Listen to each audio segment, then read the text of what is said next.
France has, for a very long time, had interests in the land known as Tunisia. The first act of this interest came unsurprisingly from the Normans. They conquered a large portion of the coastal region, setting up the short-lived Kingdom of Africa, which only lasted a few decades in the mid-11th century. In 1270, King Louis IX, the only French king to be named as a saint, called the Eighth Crusade and invaded Tunisia. After landing, he would die of dysentery, and his crusade would fail. In 1390, what would become to be called the Barbary Crusades would begin. This pitted the Barbary pirates of North Africa against a combined French and Genoan force. After a failed siege, they would be forced back onto their boats. After this, France took a step back from their Tunisian interests. In this time, another power stepped in to do what the French could not. The Ottomans conquered Tunisia and Algeria in 1574. They would remain as an Ottoman territory for the next 260 years. In 1830, the Ottomans would be forced to leave. France was back, this time intent on nothing less than imperial conquest. The French invaded Algeria. After a fight with an Ottoman army, they continued their conquest. The Ottomans, now on the run, evacuated Algeria and Tunisia, leaving the locals to their fates in the hands of the French. Algeria, under their noble emir, Abd al-Qadir, would attempt to unite and fight off the French invasion. After a series of wars that lasted for 17 years, from 1830 to 1847, Emir Abd al-Qadir was forced to surrender.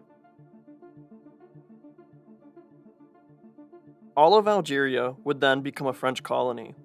As for Tunisia, after the Ottoman departure, they became largely an independent state. Although an independent state caught in between two world superpowers. Officially known as the Beylik of Tunis, they were ruled by their bey, who acted largely the same as an autonomous king. In 1837, perhaps the most infamous bey of Tunis was crowned on October 10th. His name was Bey Omad, and he would attempt to rapidly modernize Tunisia. He abolished slavery, set up schools, improved infrastructure, but most importantly, he tried modernizing the Tunisian army and navy. This would put Tunisia in a mountain of unsustainable debt that his descendants would be forced to try to claw their way out of. Meanwhile, near his capital of Tunis, a church named after a foreign king was being built. After France invaded Algeria in 1830, they made a deal not to attack the Beylik of Tunis if they gave them land to construct a monument to Louis IX, their saintly king who had died in Tunisia after invading it. The first stone of this church would be laid in 1840. The construction project would end well after the French conquest of Tunisia. This church, built in the name of a French invader, showed the true intentions of France more clearly than anything else could. In 1855, the modernizing Bey Ahmad would die, his throne passing on to his cousin, Bey Muhammad II. He would only reign for 4 years from 1855 to 1859, his only significant contribution being the Fundamental Pact of 1857. This would ensure religious freedom and equality of all his subjects. He was really only following the lead of the Ottomans, however, who passed a similar law in that previous year. Bey Muhammad II would die on September 22nd of 1859. He would be succeeded by his brother, who was also named Muhammad.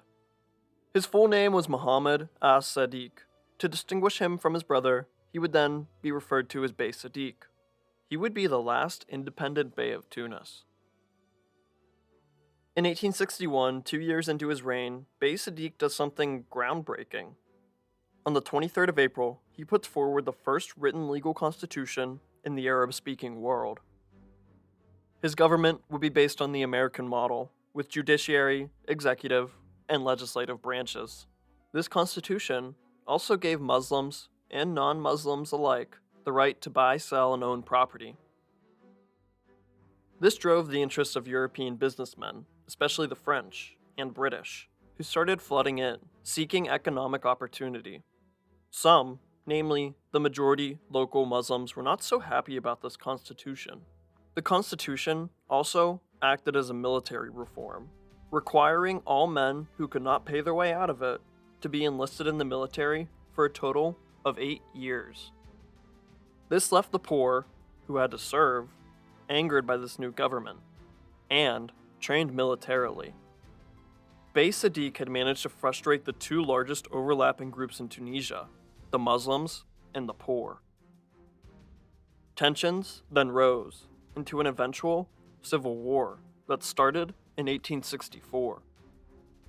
Bey Sadiq was forced to hire a group of exiled Algerian mercenary fighters, called the Zouawa, who had found refuge in Tunis following the French-Algerian conquest. This drove Tunis into even more debt that was already growing as the rebels took the countryside. French, British, and Italians all nearly stepped in to stop this rebellion, undoubtedly for their own personal gains.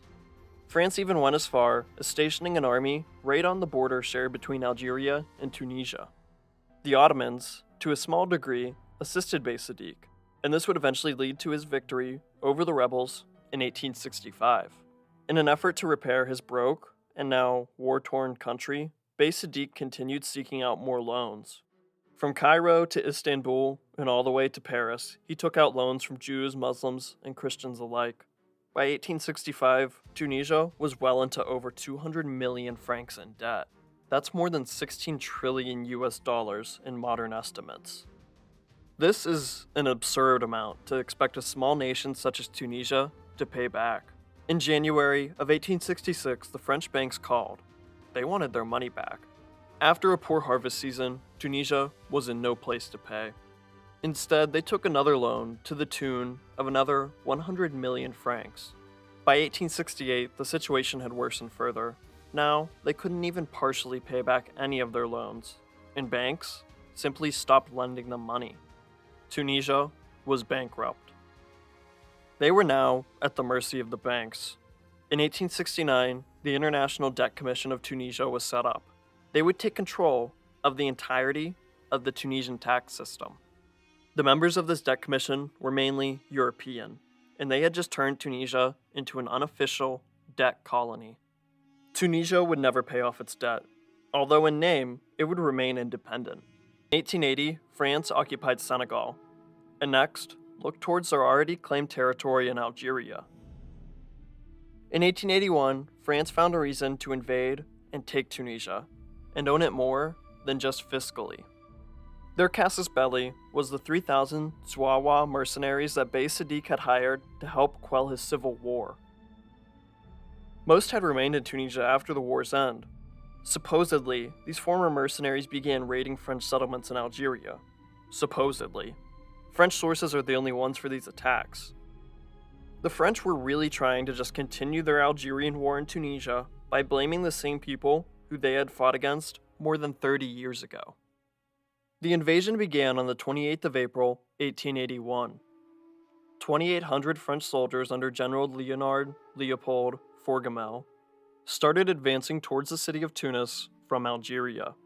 He appointed the command of the invading force to another general, named Jules Aimé Briard. They would first conquer the northern peninsula of Tunisia, with the exception of the city of Tunis itself. After 3 days of being surrounded by French forces, Tunis would also surrender. On May 6, Bey Sadiq received the Treaty of Bardo. In it, France demanded that Tunis become a protectorate of France, which is all but a colony. But the Beys would still remain as a ruler with no powers. Bey Sadiq took the treaty to think about it alone for a few hours. He took it to his government and prime minister, a man named Mustafa Ben Ismail. They both wanted to accept it. Some of their government took their side. The rest began to raise arms against the French invasion. Bey Sadiq then surrendered and signed the Bardo Treaty. Although by the rules of his own constitution, he didn't have the authority to do so alone. No matter the case, Tunisia would become a protectorate on May 12th of 1881.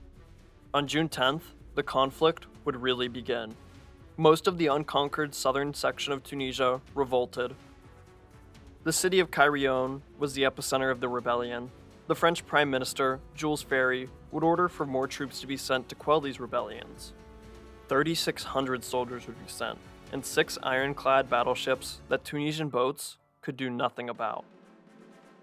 After a bombardment, the coastal city of Sfax surrendered. The 3,600 French soldiers quickly marched to the center of the rebellion, Caerleon. The city surrendered without a fight, after seeing the odds that they were up against. The last 2 strongholds of Gafsa and Gabez fell a few weeks later after a short fight. Tunisia was firmly in the hands of France. Bey Muhammad III Sadiq would die not even a year later, at the age of 69. He had no children, as he was rumored to be homosexual. The throne, for the 3rd time in a row, would be passed on to the son of Bey Hussein II, who was forced to sign more treaties by the French, which took away any kind of political authority that he still might have had. By 1883, Tunisia was all but a French colony. 7 years later, the St. Louis/King Louis IX Cathedral was completed on the first land in Tunisia that France owned, thus completing the crusade that King Louis IX had started more than 600 years ago. Tunisia was one of those unfortunate, smaller countries in the 19th century that just couldn't industrialize themselves fast enough.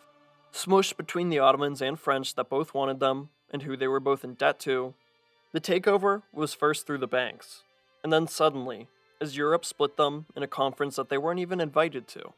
Tunisia would remain as a French colony until 1956, when an ancestor of Sadiq Bey, Mohammed VIII, became the first and only king of Tunisia. After a reign of only under a year, he was deposed, and a Tunisian republic was declared that still lasts to this very day.